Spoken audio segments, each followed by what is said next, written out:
Welcome to Mosaic of China, a podcast about people who are making their mark in China.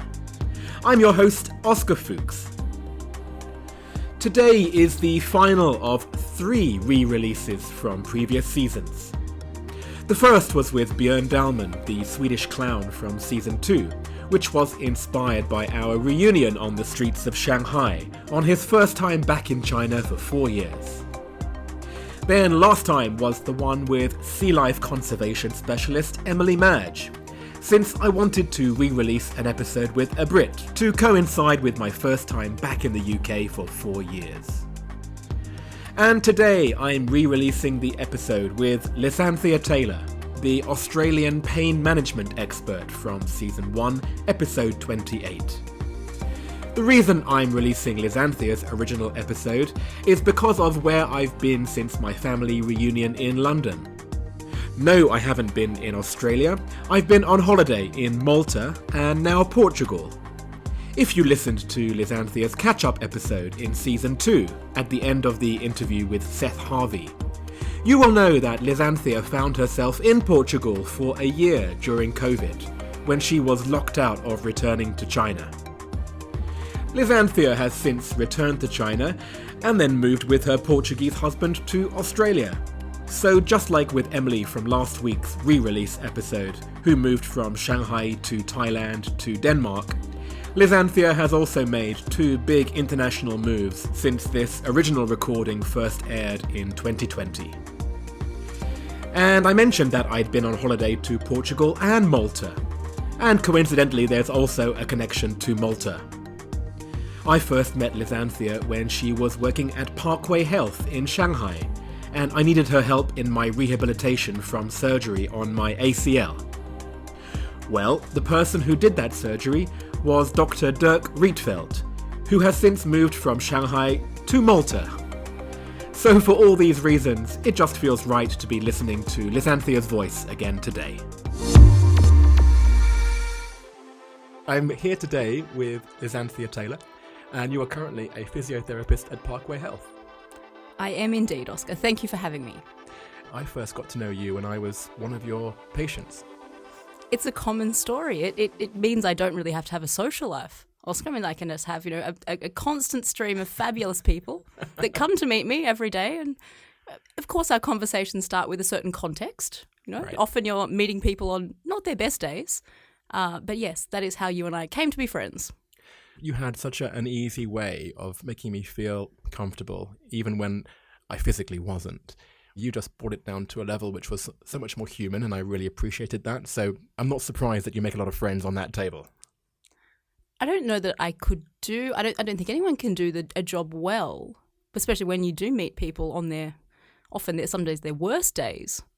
If you can't get to the human underneath that, and science is important, but the human story. And, what does this injury mean to someone? What does this pain mean? What's this pain stopping you doing? How are you not yourself because of this pain? Because they do sometimes look at you like you have 2 heads because no one else has asked them. Right. It's so fundamental, but there you go. Okay, well, we'll get onto that in a second. What I want to first of all ask you, which is what I ask every guest on Mosaic of China, is what is the object that you've brought in that in some way typifies your life here in China? Well, if you have a look at my socks, which I'm kicking out from underneath the table. Okay. I have some fabulous pink socks that I'm wearing with moustaches on them.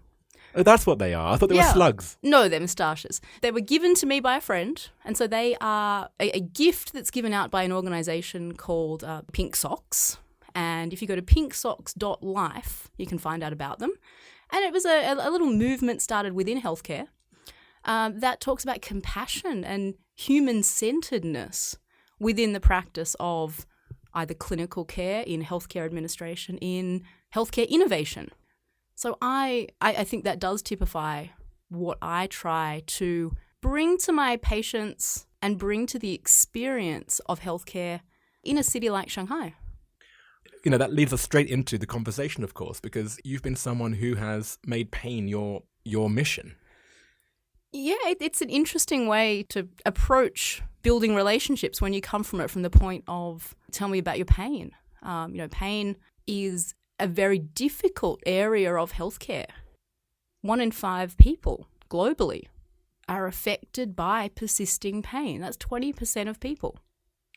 And what do you know, maybe even just anecdotally, about how that's dealt with in China? China is very, very interesting.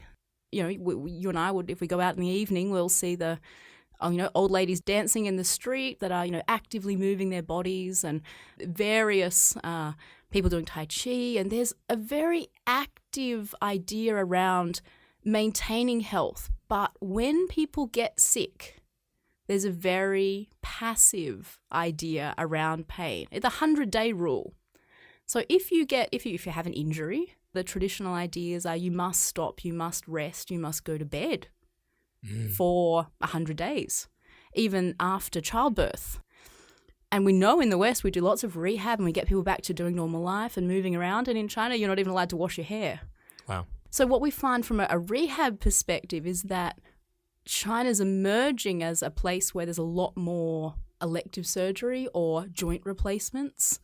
Unfortunately, big markets like China end up emerging as a new profit center.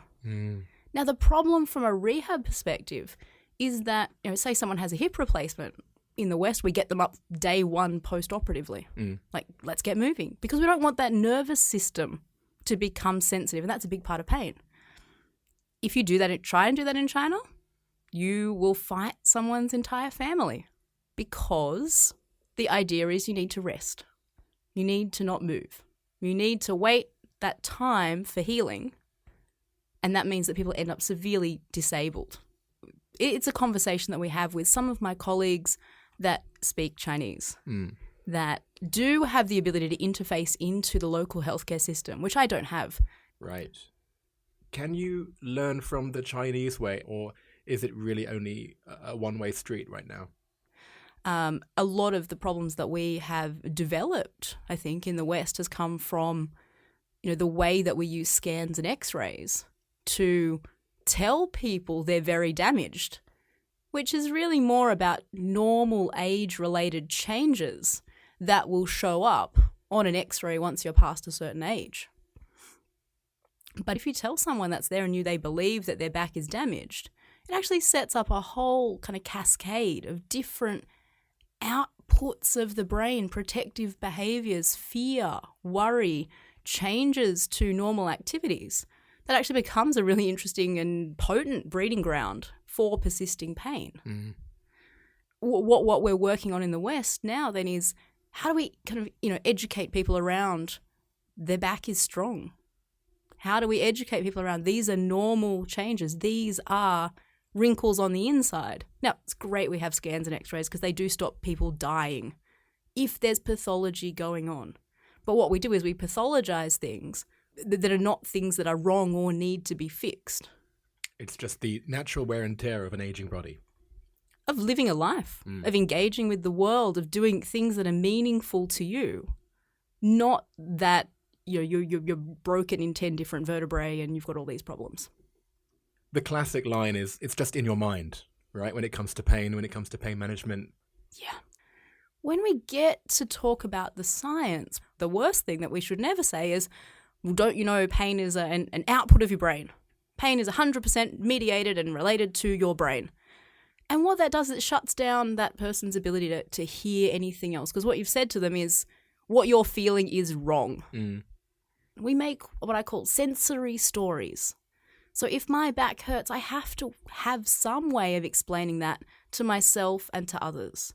The easiest way is usually what my doctor has told me, that I have 3 bulging discs. But what is someone's lived experience? And also, what is a new story that's actually going to enable them to do something different? You have to be so careful about helping them to find themselves in a new story. Pain is a little bit like depression and even obesity. They all have distributed areas of the brain that cause that output. So it's never just one thing. Social connections have a big impact on the way that your brain might go into that protective state. What you think and believe, the people you hang around with, the social messages you get about pain. whether interest rates have gone up. All of these things that are a threat to an individual can wind up your nervous system to produce continuing pain. Yeah, that's fascinating. And so what is the new science then? So what they're looking at is pushing back against René Descartes' very early model around stimulus and response. So if I stick my finger in a fire or something that I would expect to hurt, that I get a signal from my finger that goes up to my brain that alerts my brain to say your tissue is damaged. Yeah? Pain means that you're damaged. Yeah? And that's not true. We have danger detectors. We don't have pain detectors. We don't have pain pathways. We have danger pathways. So at the basis of this science is recognizing that pain is an alarm system, more so than pain is telling you what's going on in the tissue. You can be actually really healthy while you hurt. It's not uncommon for, say, people that have accidents and injuries to be absolutely 100% perfectly fine, and they might go to the site of their injury and their pain comes back. Yeah. I had an episode of sciatica myself, which was pretty nasty. And I feel like it started, when I was going to yoga. I finally went back to yoga after a couple of years, and I developed this pain, and I would be absolutely fine during the day until I was walking to the yoga studio. And I'd been treating patients all day, I'd been doing perfectly stressful things on my body, and that's when it started. And so you can't talk yourself out of pain. Absolutely not. And again, if we're coming back to what we need to be careful about with people in the clinic of giving them an idea that, well, once you know about pain, you can kind of overcome it, talk your way out of it or think your way out of it. You have to experience your way out of it. Often I would say to someone, what's something that you love doing that you're not doing? And they want to go back to playing football. And what they might not be ready physically to play football, but what you'd start to look at is, well, what's the context around football? Is it social? Is it feeling included? And so we would say to them, right, let's go to football training. You might just be running water, you might be doing something, but putting them into something where they start to feel more like themselves. You get a bit distracted. Distraction's fabulous. Once you know that pain is not a damage signal, you can give people the permission to distract themselves a little bit. And then it's quite amazing if you then give them something meaningful to do, if you can find something that's meaningful, that matters. And you and I both know most physio exercises are not things that feel like they matter. And that needs to be an important transition. So if you think about the general way that it's dealt with here in China, which is rest and isolation, really, that's the opposite of what you're talking about. Yeah. That's the big challenge. You're kind of lifting the lid on how you treated me now. It all makes sense. And I think this is what you and I have talked about before. You think in the past you've called this narrative medicine? So what narrative medicine talks about is the importance of learning to be a good reader, a good listener. And we learn that by engaging with difficult literary texts, with poems. Oh, I see. So it's literally narrative. So we literally study this. And what that does is that builds my ability to understand a difficult story. If I read Jane Eyre, I go into someone else's life, someone else's perspective. Because if you sit across from me in the clinic, you might as well be telling me a science fiction story because I don't live in your life. And unless I've built the skill, and it's a learned skill. I mean, some of us have a proclivity to be able to do it, but anyone can learn to be able to sit with, healthcare stories are hard. I mean, I only deal with pain. I don't deal with cancer diagnosis. I don't deal with palliative end-of-life stuff. I never wanted to be a doctor because I didn't want to deal with death. But what I find I deal with a lot of the time in dealing with persisting pain is, a small death of identity. So narrative medicine has been a wonderful practice that now I teach a bit online, I use within my own practice, and also sits behind some of my other online projects. And is this an expansion of what otherwise you'd call bedside care or you'd call empathy? Yeah. So empathy is a really interesting word to use.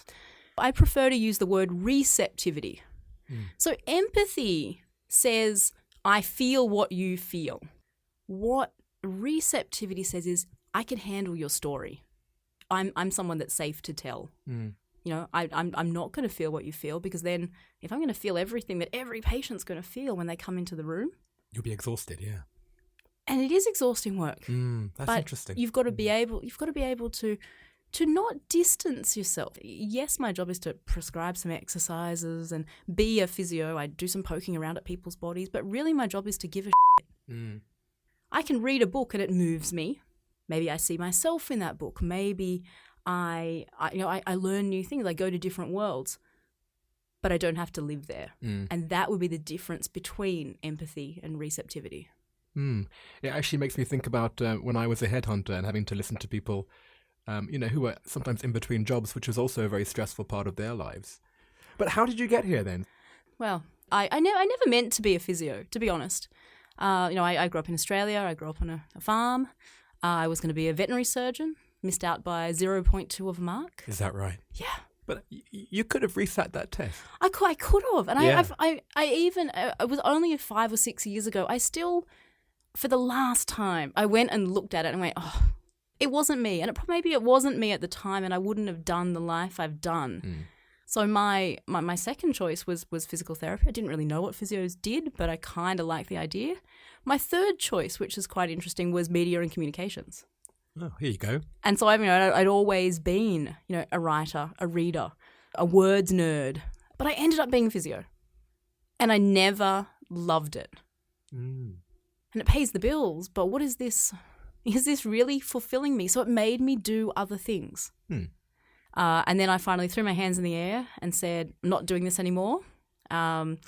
And I had my own practice at the time, and I closed everything up, and I moved to Silicon Valley. I was lucky I had a friend there that was the CEO of a tech company. And so I went and did a tech startup for a while. And then I thought, all right, time to go back to Australia. And I lasted 2 weeks. And I just went, no, it's not time. And about the same time, I had a friend here who had just started a venture capital fund here and needed someone to keep him company more than anything. And that's how I got to be here.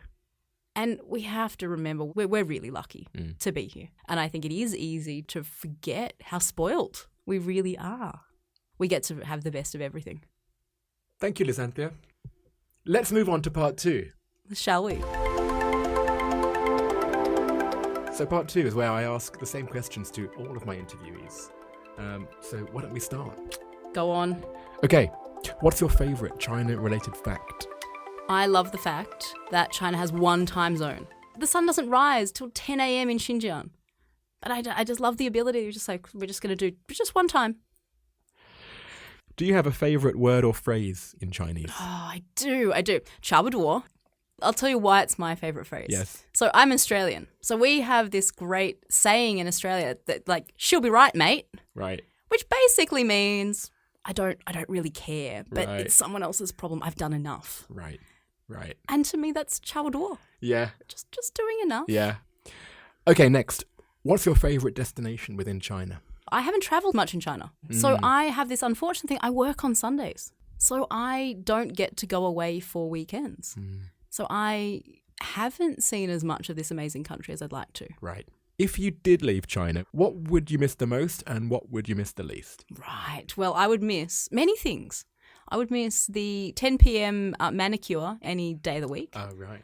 And no appointments. And right. you just you go in and you get that. I'd miss having everything delivered. I wouldn't miss the complex algorithm of should you leave the house today, which relies on the temperature, the air pollution, is it torrentially raining, and how's the pollen? So this is specific to you and I in the French concession here in Shanghai, Oscar, but we have these beautiful London plane trees and this pollen that just it's like rain. And you've got to live here to realise the best alternative probably in that algorithm is torrential rain because it gets rid of pollution, gets rid of pollen. And luckily for us in Shanghai, it's wet most of the year round. Yay. Well, thank you for leaving the house and coming to me today. Is there anything that still mystifies you about life in China? I think now I have to be mystified at my own responses to things. So I'm still mystified why I can't remember that green toothpaste tastes like tea. In the West, blue or green are going to be mint. And I still get it wrong, and I go home with jasmine tea flavoured toothpaste. Very good. What's your favourite place to go out to eat, to drink, or just generally hang out? So my favourite place is a cafe. It's on Huahailu. It's called On Air, and it's sort of tucked away in the back of a little lane, but you won't know it's there. Nice. You have to, someone has to take you. There are quite a few of those cafes that would fit that same description, so I'm glad you found your own. Please take me there next time. What is the best or worst purchase you have made in China? The luxury of the fabric markets means I get to go and have awful things made on impulse. I mean, when you look at something on a model or you look at a picture and you think, wow, I could have that made in my size, you really appreciate why fashion and fashion models are certain sizes and shapes. Because, wow, when you get the proportions different, like, goodness, that wasn't good. Oh, it's so funny.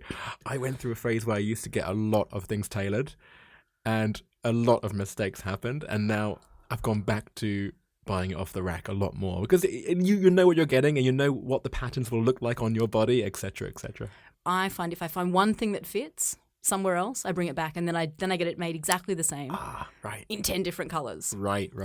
So that's my hack around that. What is your favourite WeChat sticker? My favourite WeChat sticker is Tina Fey, Liz Lemon, high-fiving herself. Excellent. I know the one. I must use that one quite a lot as well. I think it fits our similarly slightly snarky and sarcastic personalities. Yeah, that's right. Yeah. Because we think we're always right and there's no one else who actually believes us, so we might as well just high-five ourselves. What do you mean we're not right? I mean, yeah, sorry. Of course we are. When you go to KTV, what is your go-to song? November Rain. No. Yeah. The whole 9 minutes? Yeah, and don't touch that button or we have to start at the start. Oh, man. There's a reason why we haven't done that together, isn't there?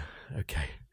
And finally, what other China-related media or sources of information do you rely on? I look at Smart Shanghai because then I know where not to go with all the other foreigners. That's great. Thank you so much, Lissanthea. It's been a pleasure. Thank you so much.